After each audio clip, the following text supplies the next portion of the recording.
I don't usually write out a script for my videos, and today is going to be no different. I'm talking about Misery by Stephen King. This is the 24th book of Stephen King's that I have read. It was published directly after The Drawing of the Three, which I find very interesting considering the subject material.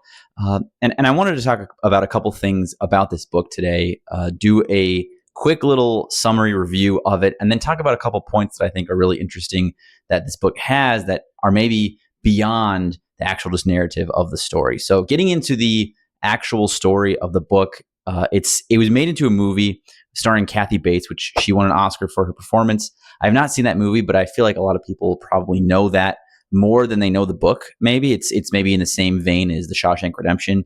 A lot of people might not know that that's a Stephen King novel or novella first, before it was the movie Shawshank Redemption, starring Tim Robbins. And so Misery, with the knowledge that most people have of it being a movie first, I feel like it's kind of in the zeitgeist of movies and media that people know, right? So I went into it knowing a little bit of the story.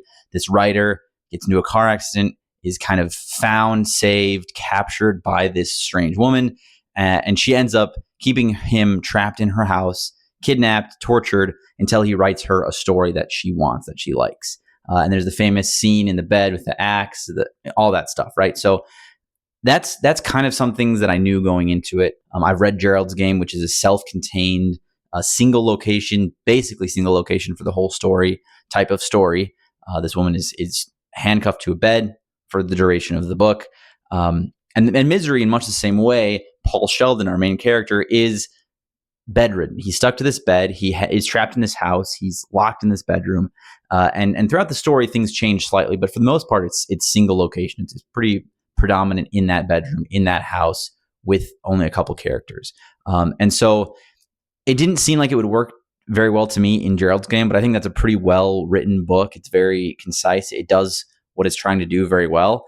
And so going into Misery, knowing that there would be a similar kind of setting, I wasn't thinking, okay, how's this going to work? How's he going to pull this off?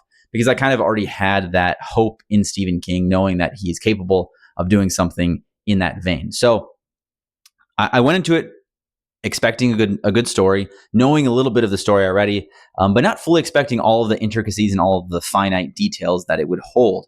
I found the characters very strong. The dialogue, obviously, it's Stephen King, so the dialogue was real. It made sense. The pacing was good. The character of Annie Wilkes as this villain, this kind of strange, unhinged, very methodical, very almost OCD in her desires kind of character. Very interesting. A little bit of a bipolarism to her, which also made sense, lended well to the character. The fear, the intensity, some of the moments are very shocking and very surprising, and some of the violence is very brutal. And it kind of, it sort of comes out of nowhere, but it also, you're expecting it the whole time because of what you know about just the story of Misery. And throughout the whole thing, Paul Sheldon is trying to write this novel for her. And it's, reviving this character that he had killed in one of his previous novels. And so he has to kind of get back into that swing of things, that vein of things, and put this novel together. And so there's a lot of aspects, I think, that are very interesting and very readable. I read this book in one day, start to finish. It was a day of traveling. I was at an airport, on planes, at multiple airports, on multiple planes for most of the day. And so I was able to just kind of get through it. And again, it's not that thick. It's not that big. I've got a little bit of a coffee stain on the corner there, but I could look up the word count, but I'm guessing probably, 150,000 maybe. I should pull up the word count just to prove myself right or wrong.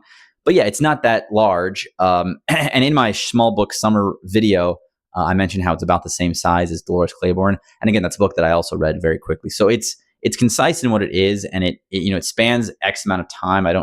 I'm sort of already spoiling it, I guess, by what I've already said so far. But it spans a period of months. But there's time jumps and there are time skips because it takes time to write a novel. And so as he's writing this novel while being captured and kind of recovering from his injuries to some degree and figuring out a way to escape, we move at a pretty fair pace to get to where we need to get to. So overall, that was, maybe just a lot of description on what the book is, not necessarily how interesting or enjoyable it is. I did find it very interesting, very enjoyable. It kept my fascination, kept my attention throughout the entirety of that day, traveling while I was reading the book. And I would recommend it. If you're a Stephen King fan, you haven't got this one on your shelf yet, you should go find it. It's pretty entertaining. It's pretty good. If you're not a Stephen King fan, but you like something that's intense and kind of, single situation, isolation sort of horror. And it's really not, again, a lot of Stephen King books I'm finding are not really horror. They're more thrillers with some horrifying aspect to them. And so for the majority of this book, it's a bad situation. It's a horrifying situation, but it's not just abject, brutal horror. And then there's a few scenes of violence, and that could fit into any kind of just violent thriller, right? So it's not really scary other than a few moments of intensity. And that's kind of a different thing. And that could be another debate potentially, but I recommend it. One of the things that I wanted to get to beyond just the story itself, is it entertaining? Is it well written? Yes.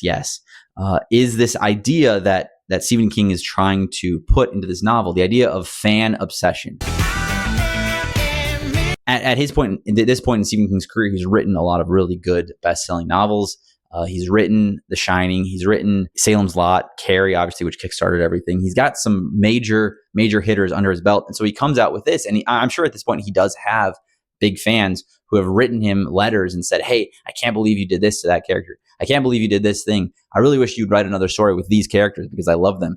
And the fan obsession, getting so connected to characters that aren't real, that are written by somebody, whether that's film or TV or comic books or novels, whatever that may be, us fans, I'll put myself in this category, we can really get attached to certain characters. And so, minor spoiler for The Walking Dead here, I stopped watching when Glenn died because Glenn was my favorite character.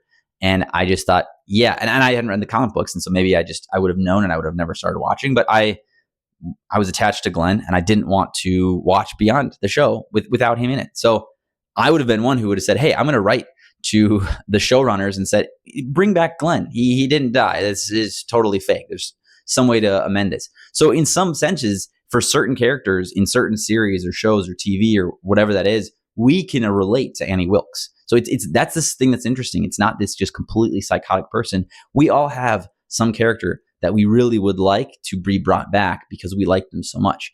And the other end of that is the value of endings. It is important that things end. It is important that characters die. It's important that you don't just have a running series or show or novelization, a group of novels forever.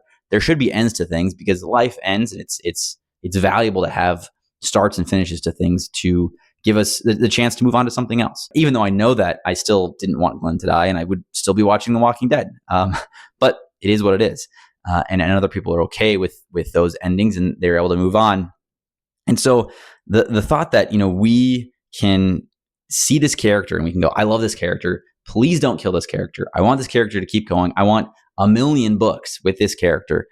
It's a bit ridiculous, but we do it anyways. We have so many people, and people will make fan fictions. The book series will be done. The characters won't even have died, but we'll write our own fan fictions. We'll write our own stories, telling furtherances of what might happen in our own way, because we just want those stories to live on, and we can maybe delude ourselves into thinking, oh, this is canon. This is a part of the actual storyline. It's a little bit nuts, but it's not completely ridiculous because, again, we do it. And so Annie Wilkes, it's just something that's so interesting.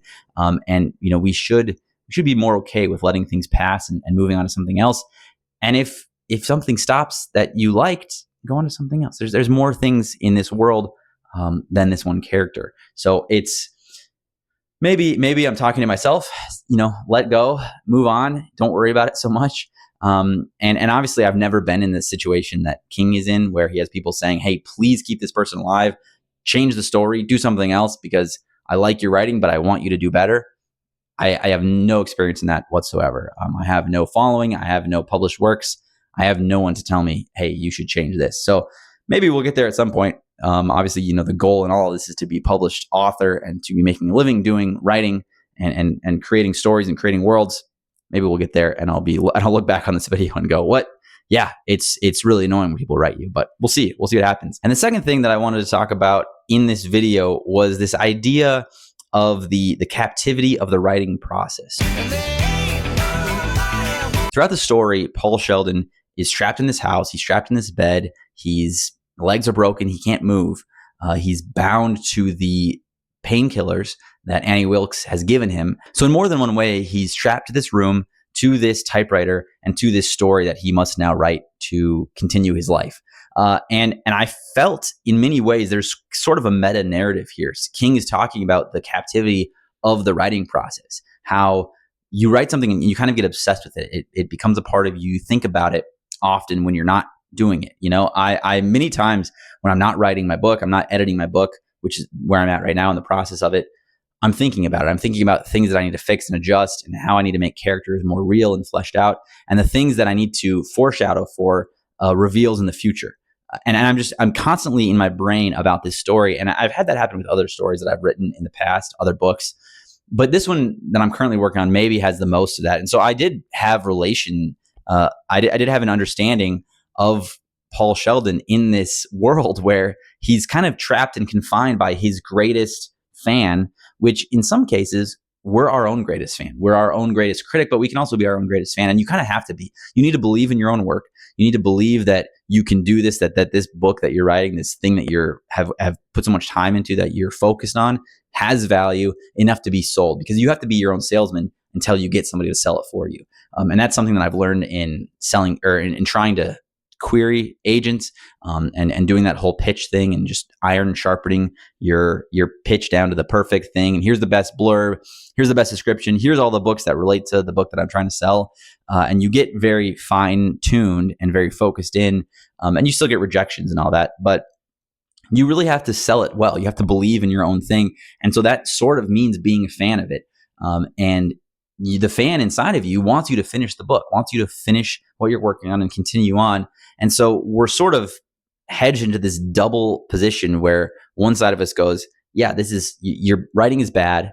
You're dumb. You don't know what you're doing. This is never going to sell. No one's going to believe in you. And then the other side of you, it has to believe that you can do all those things. So you're kind of warring with these two sides of you, the side that has doubt and the side that has to be belief. And so it's very interesting to me to read this, because many times I thought, wow, Paul's kind of still obsessed with writing this book as much as he is trapped in this bad situation and would just rather escape. And there's maybe a little bit of Stockholm syndrome there, but I think there's a little bit of Stockholm syndrome with writing a story. The story kind of captures you. It captivates you. It makes you finish the story.